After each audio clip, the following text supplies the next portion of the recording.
The intent of this video is to familiarize you with the electric utility system. In this video, we will discuss how electrical power reaches your home. We will illustrate the different types of equipment used in the electrical system. And we will illustrate the terms used to describe the equipment and construction methods used in the electrical system. The electric utility system consists of 3 different levels to deliver electric power to your home. These 3 levels are transmission, distribution, and service, also called secondary. The difference between these 3 levels is the voltage at which they operate. Much like water pressure pushes water through a water pipe, voltage pushes electricity through a wire. Water pressure is measured in psi, and electrical pressure is measured in voltage.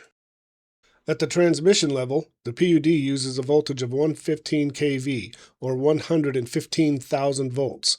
The PUD also uses 69 kV, or 69,000 volts. At the distribution level, the voltage is 12.5 kV, or 12,500 volts. At the service, or secondary level, the voltage is your household voltage of 120/240 volts. Transmission is a high voltage used to carry the electricity over long distances from where it is generated. Distribution is a medium voltage and is used to distribute the power throughout cities and neighborhoods. Service is the low voltage at which your household equipment uses electricity. Clallam PUD receives all of its electricity from the Bonneville Power Administration, also known as BPA. This power is received from BPA over 3 separate wires. This is known as 3-phase power. These 3 phases are called A phase, B phase, and C phase. The 3-phase power is brought into a BPA substation. Delivering tremendous amounts of electricity to power cities and counties, BPA substations are very large and impressive installations. The PUD receives power from 5 different BPA points of delivery. These 5 points of delivery are Fairmont, Happy Valley, Port Angeles, Silverado, and Sappho. Once the 3-phase power has entered the substation, it first goes into a transformer. BPA's transmission voltage is 230 kV, or 230,000 volts. The transformer takes the voltage at 230 kV and changes it to 115 kV for delivery to the Clallam PUD transmission system. Next, the power goes through a circuit breaker. A substation circuit breaker works just like the one in your house, interrupting the flow of electricity, except this circuit breaker is capable of interrupting enough energy to power thousands of homes. After leaving the BPA circuit breaker, the power then enters into the PUD's transmission system. Serving as the backbone of the PUD's energy infrastructure, there are over 2,000 poles in the PUD's transmission system. Transmission poles are easily identified as they are the tallest poles in the system. Transmission poles typically also have a distribution circuit installed on them. Transmission poles deliver the power to Clallam PUD substations. Clallam PUD has 20 substations scattered around Clallam County, providing power to over 34,000 customers. Just like the BPA substation, once at the PUD substation, the power goes through a transformer. The transformer is the largest piece of equipment in the substation. The transformer takes power in at 115 kV and changes it to 12.5 kV for distribution throughout the county. Next, just like BPA, the power goes through a PUD circuit breaker. There are typically 4 circuit breakers in a PUD substation, identified as breaker A, breaker B, breaker C, and breaker D. The breakers feed the lines that deliver the electrical power, so they are sometimes called feeders, identified as feeder A, feeder B, feeder C, and feeder D. Again, these circuit breakers work just like the ones in your house, except these circuit breakers can power entire neighborhoods.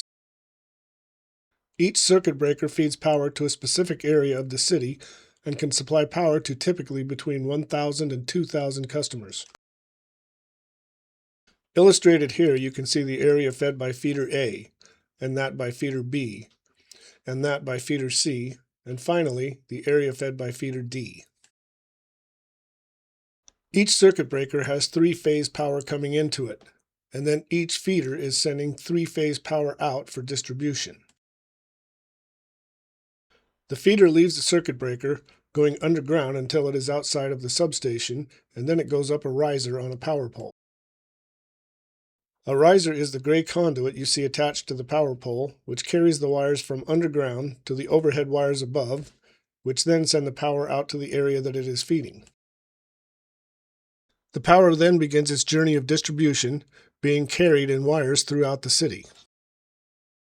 Wires installed on cross arms at the top of power poles are called overhead construction. A cross arm is what supports the wires at the top of the pole.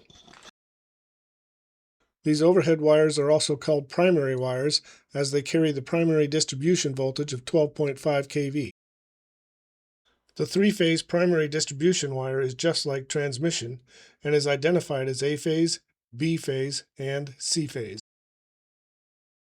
Residential homes take power from just one of the three phases, which is called single phase, and they can take power from any one of the three phases, A phase, B phase, or C phase.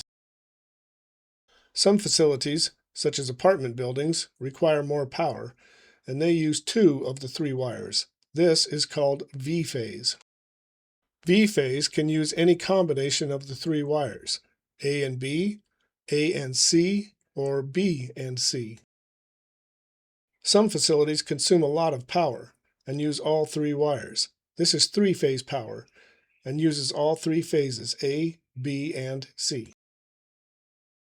The primary wire is also referred to as primary conductor.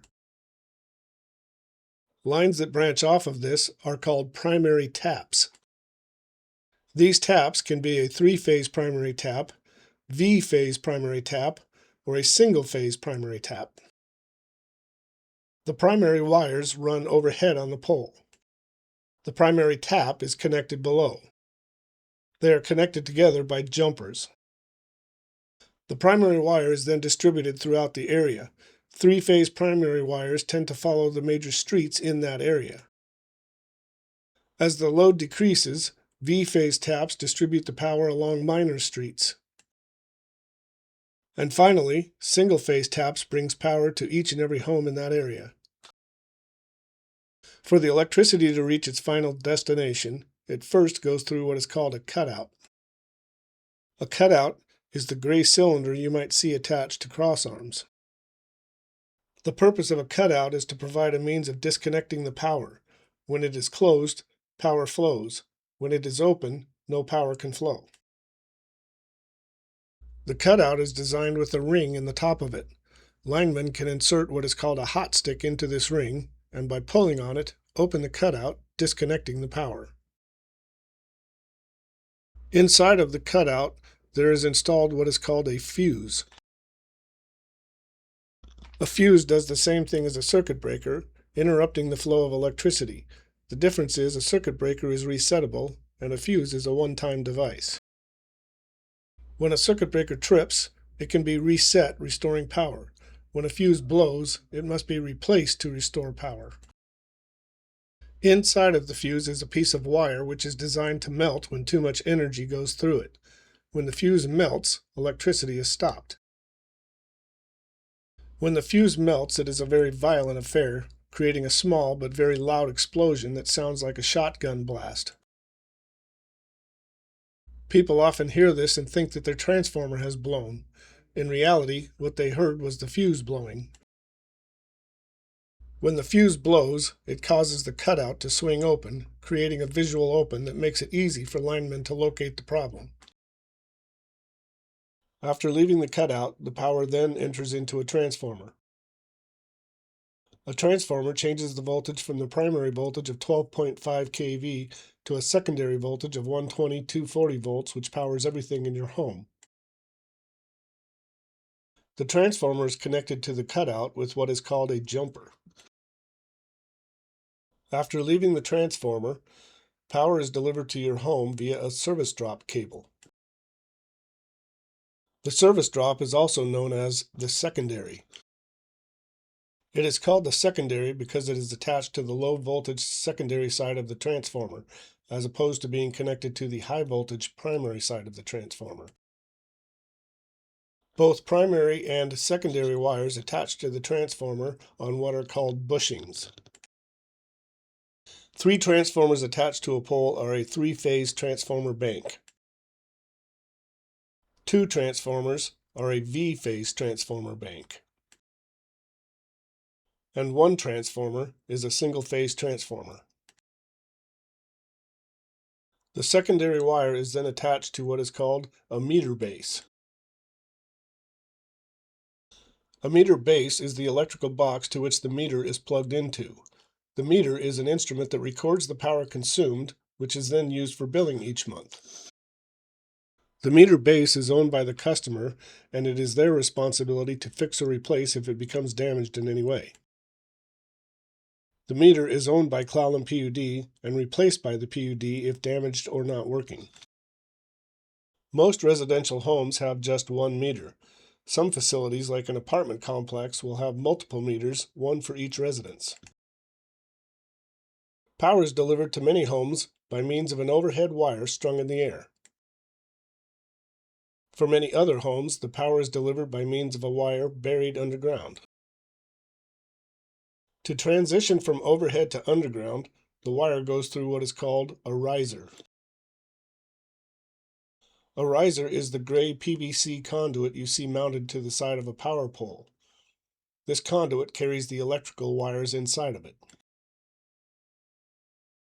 The electrical distribution system is comprised of both overhead construction, with wires being supported aerially on poles, and underground construction, where the wires are either buried directly in the ground or inside of conduit in the ground. Just like overhead construction, in underground construction, the power first goes through a cutout and then into a riser, where it then goes underground into a junction box, or J-box. Just like power poles connect the wires delivering electricity overhead, a junction box connects the wires delivering electricity underground. A junction box can be a 3-phase junction box, where 3-phase primary is brought into the J-box, and then multiple 3-phase lines then leave the box delivering power. Or it can be a V-phase junction box, where V-phase primary is brought into the J-box, and then multiple V-phase lines then leave the box delivering power. Or it can be a single-phase J-box, where just one primary phase enters the J-box, which then can be distributed in multiple single phases. Next, the power then goes through a transformer, which is sitting on the ground instead of mounted to a pole. Just like an overhead transformer, an underground transformer changes the power from a primary voltage of 12.5 kV to the household voltage of 120/240. 12.5 kV primary electricity enters the transformer, and 120/240 volts secondary electricity leaves the transformer. Because the transformer is sitting on a concrete pad on the ground, it is often called a pad mount transformer. Just as with overhead construction, in underground construction, the power is delivered using A phase, B phase, or C phase. Once the power has gone underground, it may not always stay underground. It may go through multiple J-boxes and then go back up a pole, returning to overhead construction. As the power is distributed underground, it may connect to multiple pad mount transformers, delivering powers to homes from underground. Just like primary wire, secondary wire can also transition from underground, going up a riser on a pole, to overhead construction. Other items commonly found in the electrical distribution system are what is known as a switch. A switch works just like the light switch in your house. Electricity is brought to the switch, and when the switch is closed, the electricity flows, delivering power.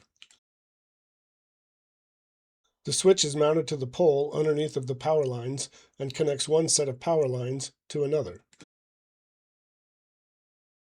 A switch can be used to isolate a section of line, such as when a tree falls into the line. The switch can be opened, de-energizing that section of line, making it safe for PUD crews to remove the tree and make repairs. A switch can also be used to deliver power from a different source. All feeders from one substation can connect to a feeder in a different substation. The switch can be used to connect two different feeders together and move the load from one substation feeder to another. Another very important item in the distribution system are insulators. Insulators have a very high resistance, designed to support energized electrical conductors without letting the electricity escape out of the lines, which would be very dangerous. The size of the insulator depends upon the voltage of the wire it is supporting. At 12.5 kV, distribution insulators are relatively short at about 6 inches tall. At 115 kV, transmission insulators are much larger at 36 inches long. Looking now at line design, when all poles are in a perfectly straight line with no angles, the line is said to be tangent, attaching to the poles tangentially in a straight line. If the line deviates at all from a straight line, even by the smallest amount, where the next pole is not in a straight line with the pole before it, the line is said to be at an angle. Conductors are strung on the poles at a very high tension. When the line is at an angle, each conductor on the pole is pulling on that pole with tensions of up to 2,000 pounds each or more. To counteract that force and keep the pole from getting pulled over, guy wires are installed to oppose that pulling force, keeping the pole standing straight in the air.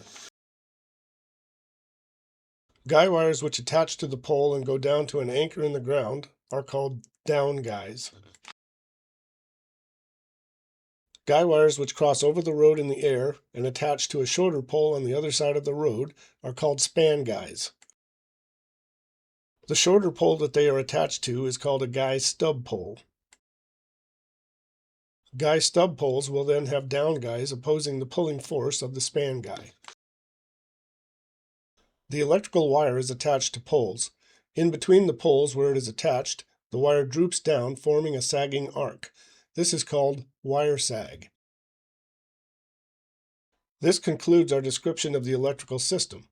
The next time you're out on the road, make sure to take a moment to notice the modern marvel that is the electrical transmission and distribution system.